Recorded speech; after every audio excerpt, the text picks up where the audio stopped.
Brian, in the winter here in Massachusetts, the sun is pretty low in the sky and our daylight hours are reduced.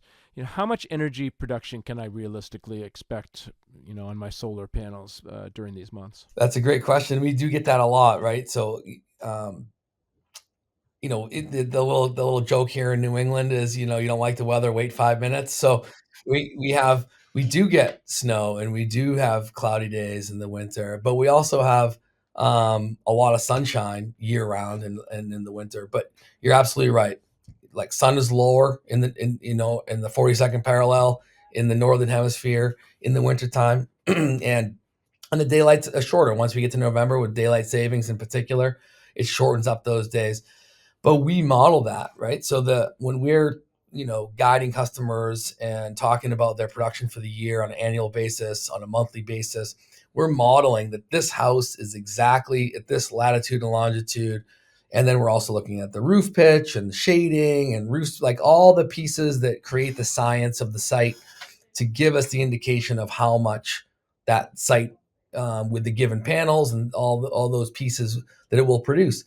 And we know that that exact location has a certain amount of precipitation per year, a certain amount of sun hour potential, and all those pieces go in to give the calculations on what the production will be.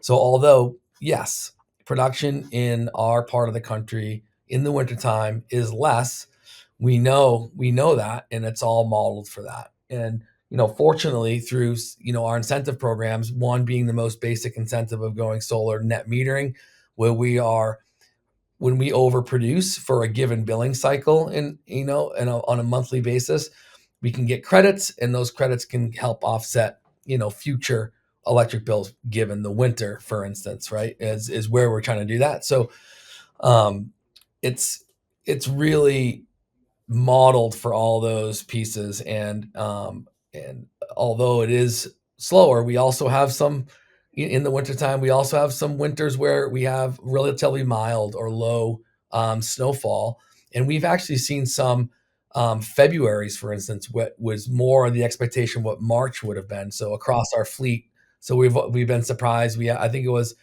partially this year and last year we had almost no snow, and we had a lot of those kind of like crisp bluebird days where solar panels love that weather, right? It's cool, so they're not heated, which heat actually is a big detractor of their efficiency of production. So it's cool, and they're able to crank along, even though, yeah, shorter days, but still they're beginning to get longer. And then we typically see a significant jump in March where we could also get snow, but it tends to be the days are getting longer. We have more sunshine and more temperate weather where the panels are really productive. Like you said, you're able to calculate that. So, maybe if we were further south, maybe you wouldn't have to have, that extra panel or two on your roof or something like that. Maybe you're having to install an extra panel or two up here in New England in order to, reach the same goals for production of electricity. But you model all of that. You can figure it out based on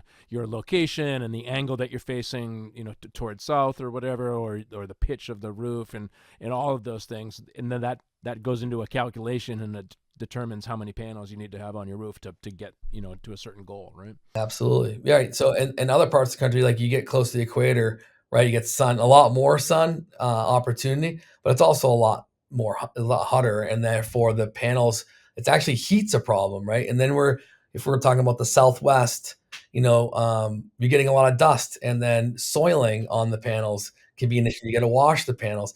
So, each Right.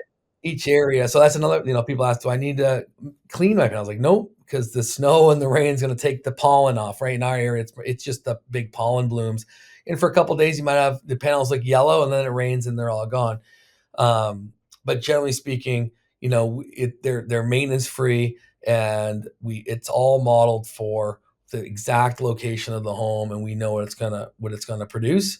And it's real it's our sun potential is not much less than it is further south on the East Coast, so we still have really significant sun hour potential, and solar makes a ton of sense here. Speaking of snow, does snow actually have a significant impact on panel production over during the winter at all? Or does the snow come down and then it covers up my panels for a few days or a week or something like that, or does it tend to melt off? It melts faster, right? So we got to think that right now, if without solar on your roof, you're most folks have shingles, right? That have like an asphalt, fiberglass, composite, and there's some grit on it as well. So when snow falls on it, it has more things to grab onto, and it tends to melt off the roof more slowly. And then we have, could potentially have issues with ice damming, right? As it's slowly sloughing off, melting, freezing, and then that water is building back up our roof. With solar panels, right? These are now at this point they're black cells, and now most of the panels themselves are black, which attracts more sun. And then they're on the parts of our property that are getting more sunlight. So it's the places that are going to get hit with more sun, therefore melt faster. And when snow melts, give it on a roof from the heat loss of the home or the solar gain of the sun, it and the weight of the snow itself, it tends to melt on the bottom, right? So when it melts on the bottom on the shingles, it melts and waters down, then it freezes, and that's what we're talking about, like ice damming and things like that. But now it actually lubricates what the snow would slide off of a all glass panel, right? So now the snow melts faster in the places where we're putting solar systems, and for that the snow to be released is a lot faster, because as soon as the panel is visible to the sun, so to speak, it's actually accelerating that melting because it's all black. So they're heating up quicker and it's attracting more sun. The snow is melting faster. And because that water is lubricating the snow coming off, the snow comes off much quicker. So it's it's it is a concern to a certain extent, but again, we model for it, right? If we have I think 2015 was a really, I think, record year for the Boston area for snow, and it was like I think 11 Sundays in a row we got over a foot of snow or something like that. It was like wild. And so something like that, yeah, you're probably going to do a little bit worse in the winter, and the snow is going to take longer to come off. But the typical snow, when we get a few inches, and if it's the light stuff, it's going to be gone really quickly. If we get that dense, heavy stuff, 4 to 6 inches, it hangs around for a couple days. It stays overcast. It might hang around a little bit more, but as soon as the sun hits it, that snow is going to come off the panels quickly. Um, but we also, when there's, marginal levels of snow and partial melting and things like that, you know, the technology of the panels means a lot too. So all the panels that we use, aside from being all black for aesthetic reasons, they also have technology built into them that are more shade and snow resistant. Therefore, when less of the panel is available, they're actually making electricity. And again, electricity causes heat, which accelerates snow melting. So that's an additional benefit. But also, now that the customer maybe only has half their panel available, well, they're making electricity, right? So as opposed to most conventional solar technology, that panel has any snow on it or any shade on it at all, either a third or the entire panel is shut down. So because we are using, better equipment, our customers are getting more available, productive time. Okay, that's good to know. You mentioned net metering earlier. Tell me a little bit more about that and how, producing more electricity than you need during the summer can help to offset, those winter months when maybe you're not producing quite as much. Absolutely. So, we start to see production jump up, usually March, right? There starts to be a significant increase throughout the time. So that's the first real opportunity for customers to begin to net meter on a monthly basis. So net metering, like John, you just pointed out, that it's basically anytime your solar system is producing more electricity than your home needs, you're basically pushing electricity back onto the grid, effectively spinning your meter backwards, which is lowering the demand that you have on the grid. And you're doing that in real time every single day. But if you're able to do it over the course of an entire month, you're actually able to wipe out your electric bill for that month. And if you produce more than it never lands on net zero, let's face it, right? It's either you owe them a little bit of money or they owe you a little bit of money, is what it comes down to. And you're able to build up real dollar amount net metering credits on your electric bill. Those credits build up until you need them, and then they basically are automatically debited from that quote unquote account of credits you have to pay your energy bills. So, for instance, if we build up March, April, May, June, and then July, maybe it's really hot and we use a lot of air conditioning, we have a pool pump running or whatnot.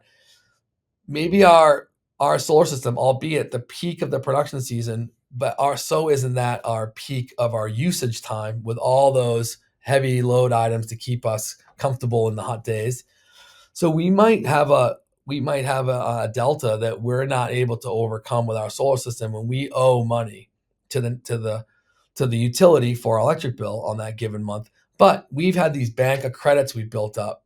So now that bank of credits pays for that one bill, and we carry into, we'll say, August, September, October. We're building up those credits again, right? So then we come into November, and we have a significant bank of credits that we were able to build up over the course of the year during the peak production season. And now we know winter is going to be lower producing time. And depending on your heating source and your lifestyle and how many folks in your house and all those factors on how much you're really using on those months, nevertheless, we generally know that our solar system is not going to cover our need, and we're going to rely on our net metering credits. And so now automatically we get a November bill that's going to be paid for by our net metering credits, right? It's going to be debited directly out of our bank of credits. Say December. Now it's just a matter of how far can we go, and that's all based on the site science, and what the system size is in that relationship for what we can do for the customer based on their needs and maybe some of their goals for growth. But net metering is the how we get energy savings. And fortunately for us in Massachusetts and most of the Northeast, we have strong net metering programs, and we're able to realize real energy savings. In some cases, eliminate our electric bill altogether. Our family was able to not pay an electric bill over the past 8 years, and that is great for us. But not every site and not every household can do that. But the more of your bill you're able to fix, the better the economics are, and the more that you're able to control your energy costs.